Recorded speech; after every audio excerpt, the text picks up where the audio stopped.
He raised his glass to the women in his life, our daughter, me, and his so-called goddaughter, while the truth about his secret child glowed on my phone like a lit fuse counting down to war. The night was supposed to be a celebration. A private rooftop dinner with our closest friends, soft jazz floating in the air, candlelight dancing across wine glasses. Grace, our daughter, had just turned 5. Ryan went all out, rented the whole space, customized the menu, even had our initials carved into the dessert. He stood at the head of the table, champagne in hand, wearing that tailored gray suit I bought him last Christmas. "To the women who make my life matter," he said, locking eyes with me. "To Isabel, to Grace, and to sweet Olivia." Everyone smiled. Glasses clinked. Except mine. Because just minutes earlier my phone had buzzed with a notification I'd been dreading for days. "Your DNA match is ready." I'd sent the samples off weeks ago. Not mine, his and Olivia's. The so-called goddaughter he helped out of obligation. The little girl he visited on weekends while telling me he was working late. He said she was the daughter of a cousin who passed. Said he was stepping up as family, but something in me, that deep, nauseating pull women get when something's not right, kept whispering, "Don't believe him." I waited until he turned to pour more champagne before I opened the results under the table. My heart was pounding, so hard it made my vision blur. I tapped the notification, a pause, a loading screen, then 99% probability, biological father confirmed. I felt the floor tilt. My hand gripped the stem of the glass tighter, trying to keep still. Around me, laughter, compliments, love, a perfect illusion. Meanwhile, my world had just been split in half with one cold, clinical line of genetic truth. I looked at Ryan, at the way he kissed Grace's cheek like a man who'd never lie, at the way he smiled at me like he hadn't destroyed our vows with his own DNA. And I realized I didn't even know the man sitting next to me. I should have stood up, screamed, poured the champagne in his lap. But I didn't. I just smiled. Because when a narcissist builds his world on lies, silence is the most dangerous truth you can give him. And in that moment, holding his secret in one hand and my glass in the other, I made a decision. He lied. And I smiled. Before the test results, before the unraveling, I thought we were good. Not just functional, solid. The kind of couple people asked advice from. The kind of love you post about but don't have to fake. Or at least, that's what I told myself. Ryan was charm wrapped in strategy. When we met, he made me feel chosen. Not chased, chosen. There's a difference. He asked questions no man ever had. Remembered the name of my dog from childhood. He called it connection. Now I call it calculation. He proposed after 9 months. On a cliff, barefoot, sunset behind us. "I want a family with you," he said. "A daughter with your heart." That line lived rent-free in my head for years, until I found out he had one, with someone else. When I got pregnant with Grace, he cried. Actual tears. Held my stomach like it was sacred. Rubbed my back through morning sickness. Painted the nursery himself. He was a walking Pinterest husband. And I fell harder every day. Grace was his everything. Or so it seemed. He read to her, at night, left notes in her lunchbox. Called her his tiny muse. He posted about her more than I did. But now I wonder, was it love? Or was it his favorite prop?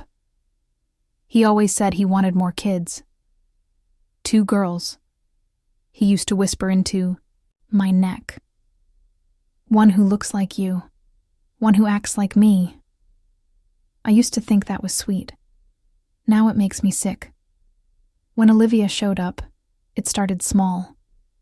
A photo on his phone. A slip of a name in conversation. Vanessa's little girl, he said. She's going through a lot. I'm just helping where I can. I didn't question it, because he said it so convincingly. Because I trusted him. He brought Olivia to Grace's party last year, introduced her as his goddaughter, said her mom couldn't find a sitter. She was shy, quiet, but something about her eyes felt familiar.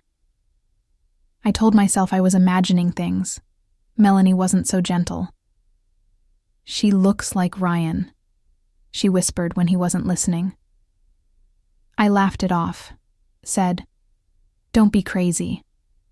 Because the truth was, I didn't want to see it. And Ryan? He made sure I didn't.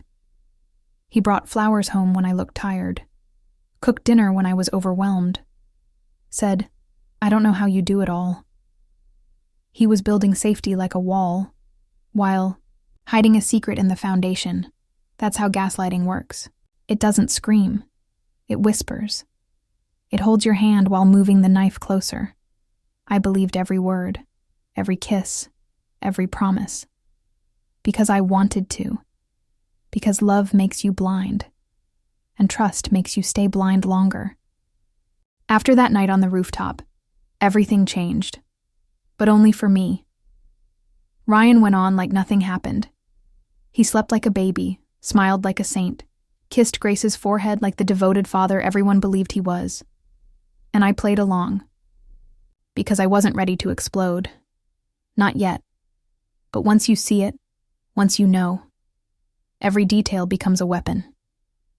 I noticed how he turned his phone screen down, how he slipped away during dinner to check on a client, how he never used to lock his phone, but now, Face ID only, and never around me. I couldn't stop watching Olivia in my mind. Her eyes, her mouth, the way she tilted her head when she was curious, exactly like Ryan. Things I once thought were cute quirks now felt like signs I ignored for too long. The worst part? He was still kind, still attentive, still calling me babe, and texting me silly memes. It's easier to leave a man who hits you than one who smiles while stabbing you. Slowly, that's the cruelty of emotional betrayal. It hides inside love. I started pretending to sleep just to hear him at night. One night he whispered, "Good night, my girls." And I froze. Because he wasn't talking to me and Grace. He was texting. Them. Her. Olivia. The secret family he curated on the side like a second identity. Melanie pushed again. "You ever think about confronting him?" I shook my head. "Not yet," I said. "Why not?" she asked. And the answer was terrifying. Because I want to destroy him properly. I started keeping notes, dates, times, patterns. I created a secret email, sent screenshots there, just in case. Because if he could build a lie in silence, so could I. Only mine wasn't to hide a betrayal. It was to prepare for truth. He mentioned Vanessa more. Casual things. "She's having a tough time," he said once. "Single moms get no help." The irony burned in my chest. You are the help. You're the problem. You're the reason she's alone. Grace asked if Olivia was her cousin.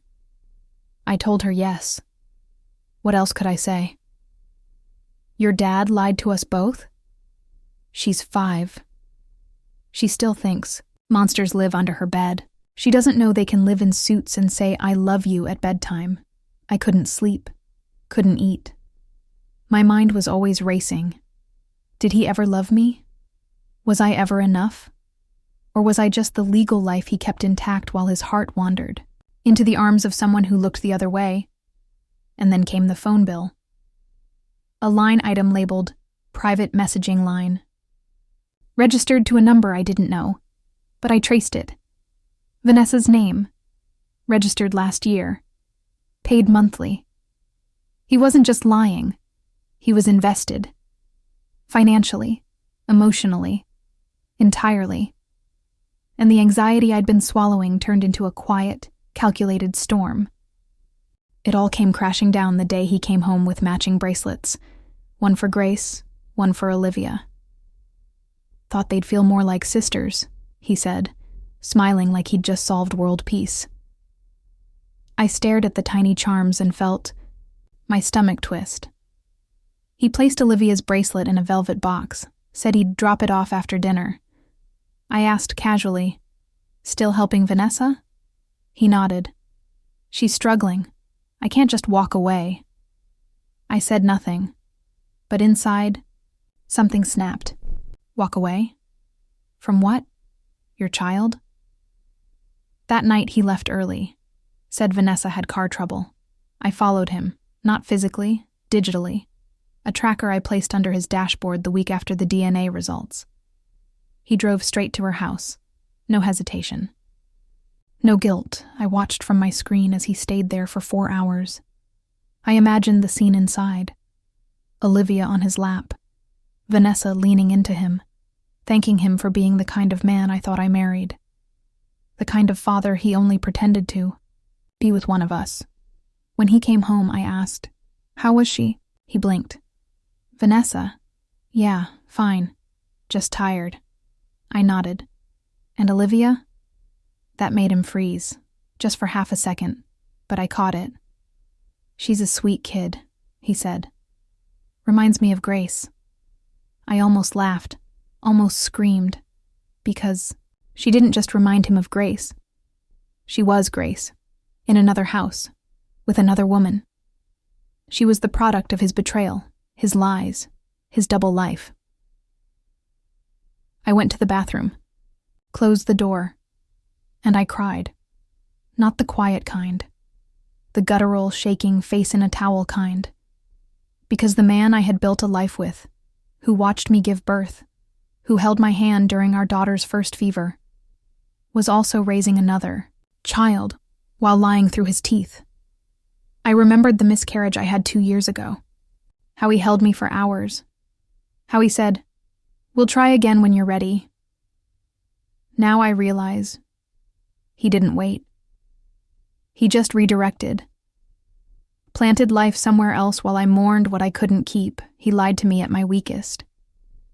He built a second life in the cracks of my grief. And I gave him every piece of me without question.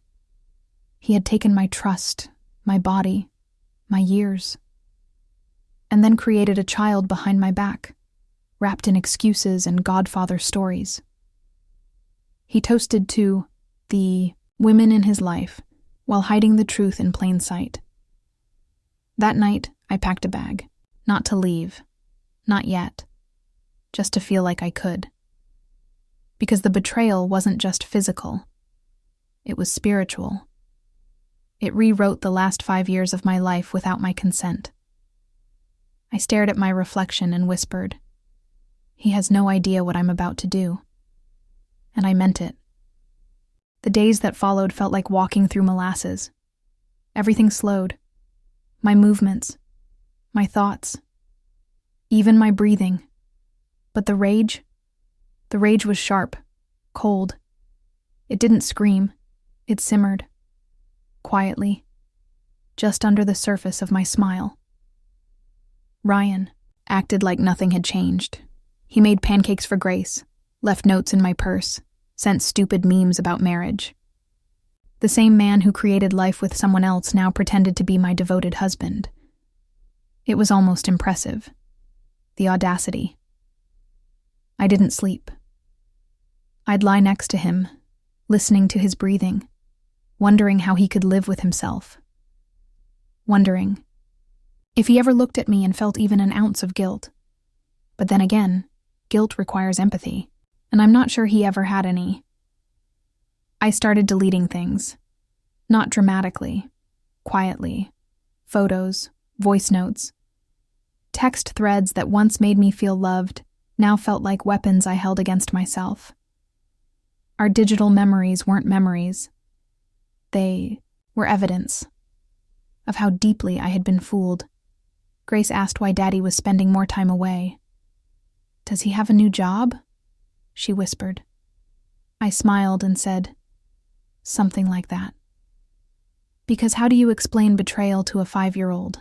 How do you say your dad lives 2 lives and hides them behind bedtime stories? Melanie knew something was off. She came over with wine and silence. We sat on the couch like 2 women mourning the version of me that used to believe in him. "You're going quiet," she said. "That means you're planning something." I just nodded. I couldn't explode, couldn't scream. That's not how you ruin someone like Ryan. Men like him thrive in chaos. They twist pain into pity. I needed control, precision. I needed him to think everything was fine until it absolutely wasn't. I started documenting everything. Financial, records, message backups, location logs. I wasn't just hurt. I was building a case, not for court, for truth, for myself. Because the worst part about betrayal is how it makes you question your own memory. There was a day he asked, "You okay?" And I almost laughed. Because what would I even say? "I'm great, babe. Just thinking about how you called our daughter a miracle while raising another one in secret." But instead, I smiled. "Just tired," I said. And he kissed my forehead. Every lie he told me became a thread I wrapped around his ego, and I pulled tighter each day. He didn't know I was watching, didn't know I had seen the bank transfers to Vanessa, the car insurance under her name, the medical bills marked dependent. He had crafted a perfect illusion, the doting husband, the heroic father, the generous godfather. But I was done playing the co-star in his fiction. He lied. I bled. But now, I was sharpening every piece he broke. The clarity came like a slap, not from Ryan, but from me. I woke up one morning and felt it in my bones. I didn't want an apology. I didn't even want answers. I wanted freedom. The kind that comes not from leaving, but from making sure he can't stay. I sat at the kitchen table, sunlight on my face, and made a list. Not of what he did, I already knew that, but of what I would do. Each bullet point was clean, sharp, like the part of me he tried to dull was now carving my way out. First, I opened a private account, moved funds bit by bit, enough to start over if I had to, enough to leave without looking back. Second, I contacted a lawyer. Just hypothetically, I said. But nothing about this was hypothetical anymore. Then I went back to Vanessa's social media. It had been private before, but she'd slipped, tagged in a fundraiser post. The photo was recent. Olivia in Ryan's arms, his hand on Vanessa's, back, like a family, like ours never existed. I zoomed in. His wedding ring was gone. I saved the photo, sent it to a burner email, labeled it final proof. Because the next phase wasn't doubt, it was confirmation. I'd stopped wondering. Now I was collecting.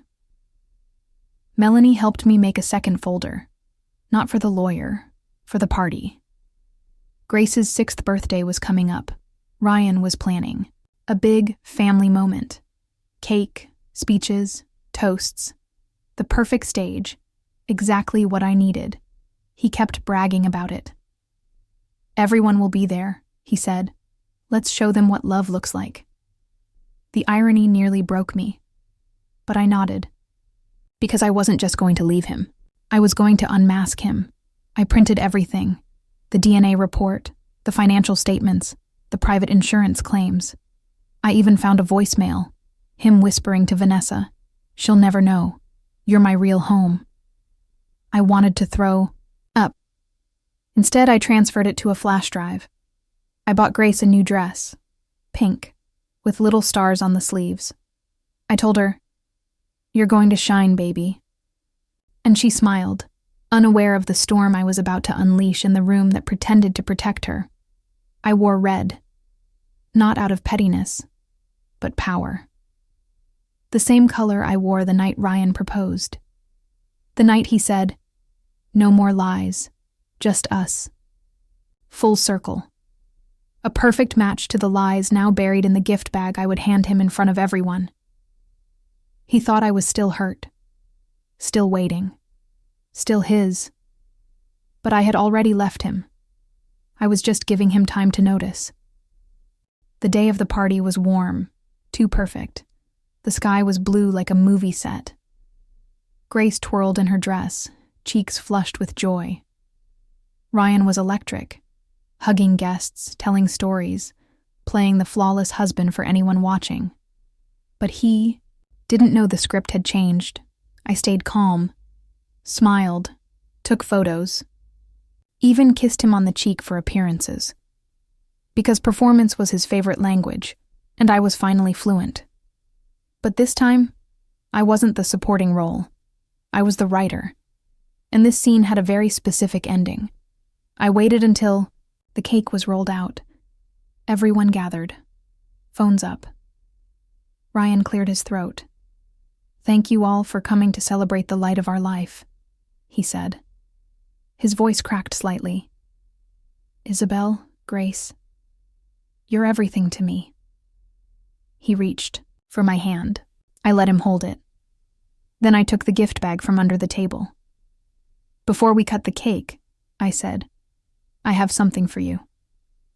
His eyes lit up. He loved attention. "You didn't have to," he started. I handed him the bag. Inside, the flash drive, the DNA report, and one photo. Olivia in his lap, ringless finger pressed against Vanessa's back. The room quieted. He opened the folder slowly, laughed awkwardly. "What is this?" he asked. I didn't answer.